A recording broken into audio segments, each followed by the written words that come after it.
और आपको बता दें कि लगातार जो युवाओं का मुद्दा है उसको हम उठा रहे हैं। और बता दें कि अभी बीते ही दिनों पेपर लीक का मामला फिर से सामने आया है।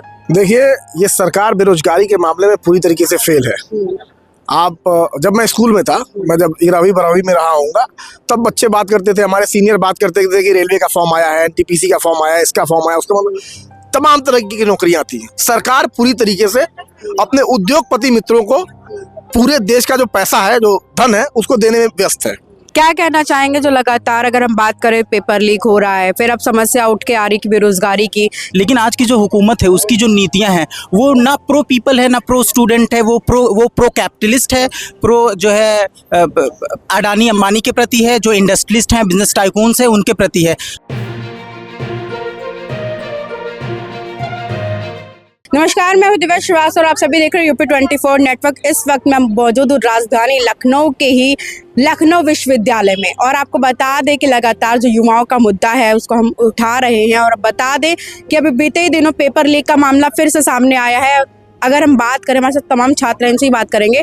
अभी बीते दिन की मैं बात करूं तो यूपीएससी का पेपर फिर से लीक हुआ, जो कि 2025 में हुआ था, लेकिन 26 में अब लीक होने की खबर आई है। क्या कहना चाहेंगे इस चीज़ को लेकर के? पेपर लीक इतनी बड़ी समस्या हो गई है, वहीं दूसरे बेरोजगारी चरम सीमा पे, नौकरी लग नहीं रही है, इसको लेकर के।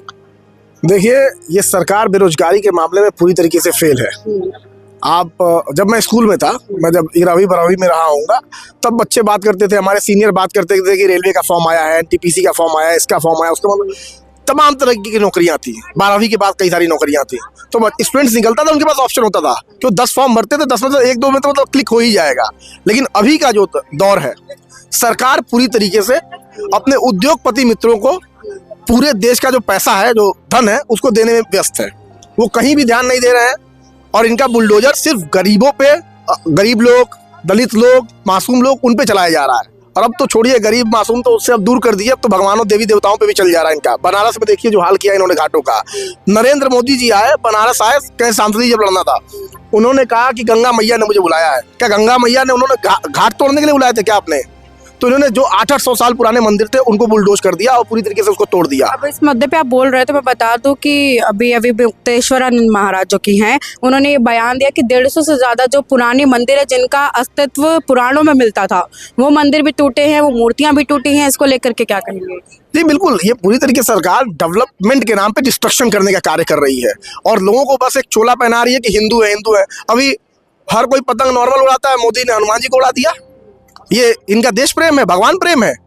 आप पूरी तरीके से नरेंद्र मोदी जी और इनकी जो भारतीय जनता पार्टी है, हिंदुत्व के मामले पे लोगों को बस बता रही है कि हम हिंदू हैं, लेकिन असल में जो धर्म का काम होता है, एक राजा का धर्म क्या है, एक पीएम का धर्म क्या है अपने कार्य के प्रति। भगवान राम भी थे, तो भगवान राम ने अपना धर्म निभाया था। धर्म से कहने का मतलब है जो उनके कार्य थे, एज अ राजा जो उनके काम थे। तो एज अ प्रधानमंत्री जो काम है नरेंद्र मोदी उस पर बिल्कुल विफल है। वो कोई काम नहीं कर रहे हैं, सिर्फ अपने उद्योगपति मित्रों को फायदा पहुंचाने में पूरी तरीके से वो व्यस्त हैं। आप देख लीजिए, बिहार में पेपर लीक होता है, उत्तर प्रदेश में लीक होता है। 2 करोड़ इन्होंने नौकरियों का वादा किया था, क्या हुआ? सब फ्लॉप हुए, धरे के धरे रह गए। स्टूडेंट्स अपनी जेब से पैसा लगाते हैं, बार बार फॉर्म भरते हैं, 10 फॉर्म भरते हैं और हर बार पेपर लीक होते हैं। कोई भी जहां पेपर लीक हुआ है, कोई मुझे बता दे कि किसी के घर पे बुलडोजर चला हो, कहीं पे पुलिस गई हो, SIT गई हो। लेकिन अभी कोई मामला हो जाए धर्म का, तो ये 40-50 SIT का दंड कर देंगे, तुड़वा देंगे, इधर कर देंगे, उधर कर देंगे।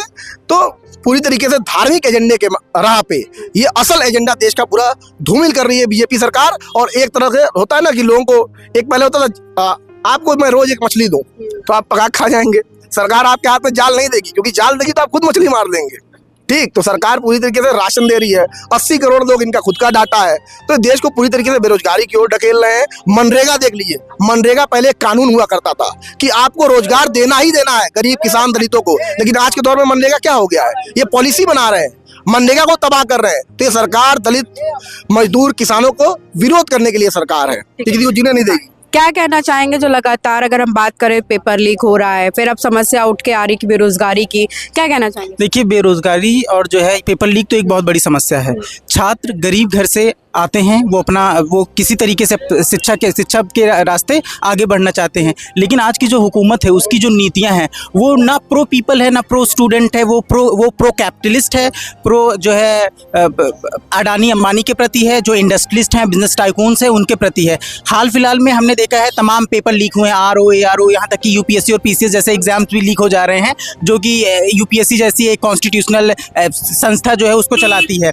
जहाँ तक बेरोजगारी का मुद्दा है, हिंदुस्तान में 45 वर्षों में इतनी जो है अनएम्प्लॉयमेंट इस चरम पे अब तक नहीं पहुंचा था जब आज के इस जो है मोदी योगी जी के युग में पहुंच गया है। डबल इंजन की सरकार है, ट्रिपल इंजन की सरकार है।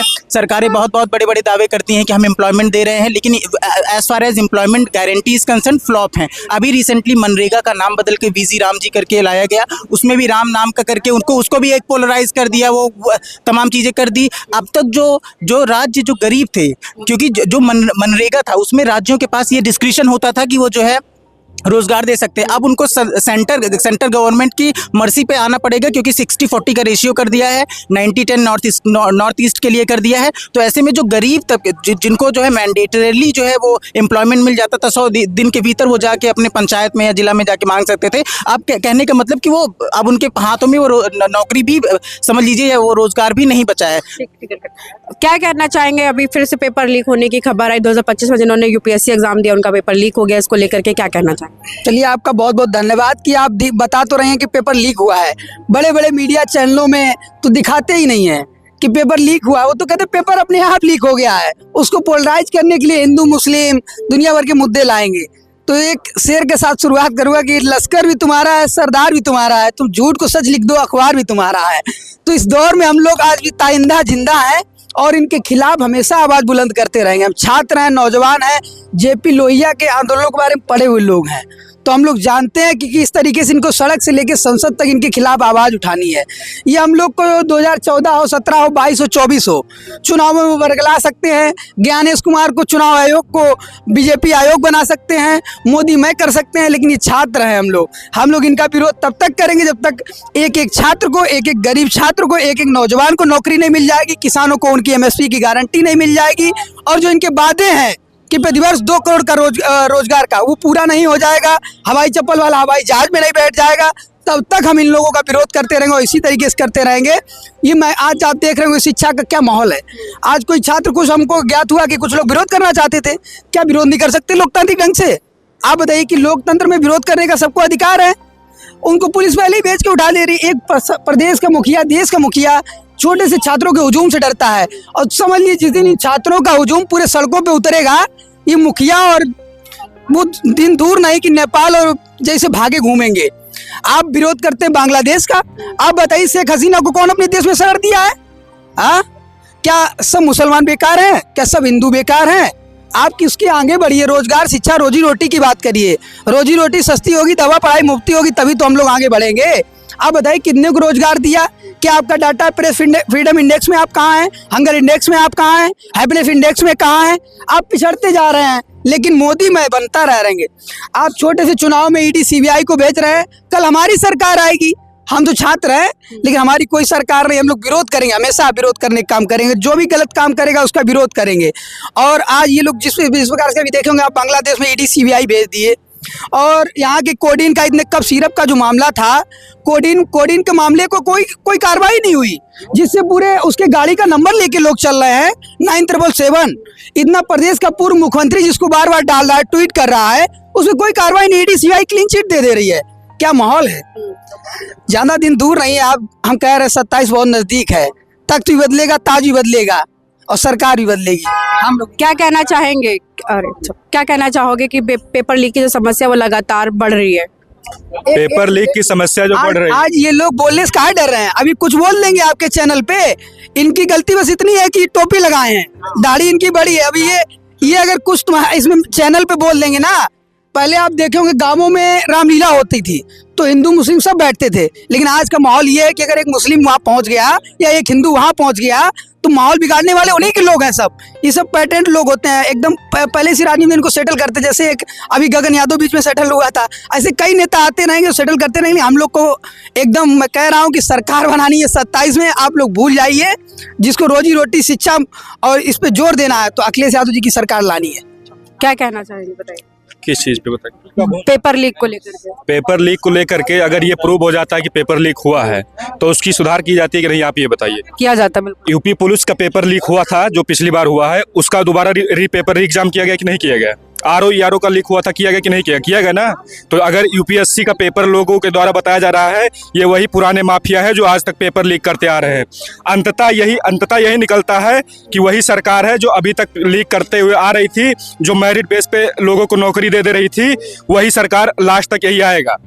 अगर ये प्रेजेंट समय की सरकार पेपर करा के जो नौकरी दे रही है तो वो ये नहीं चाह रहे कि पेपर करा के नौकरी दे, इसलिए पेपर लीक करवा रहे हैं और लास्ट तक यही निकलेगा कि जो पिछले माफिया पुराने माफिया थे पिछली सरकार के, वही सब लीक कराए। ठीक है, देखिए तमाम जो छात्र हैं उनसे हम बात कर रहे थे पेपर लीक की समस्या को लेकर के, और आपने देखा सुना कि किस तरीके से युवाओं के अंदर रोष है इस बात का कि पेपर लीक और शिक्षा को लेकर के जो हमने तमाम बातचीत करी है कि इस पर कार्यवाही क्यों नहीं हो रही है, जो पेपर लीक कर रहा है इस पर क्यों नहीं उनके घरों में बुलडोजर चल। तमाम खबर जानकारी लाते रहेंगे, जुड़े रहे हमारे साथ। कैमरा पर्सन मुस्कान के साथ मैं हूं दिव्या श्रीवास्तव। देखते रहिए चैनल को, सब्सक्राइब करिए UP24 नेटवर्क को।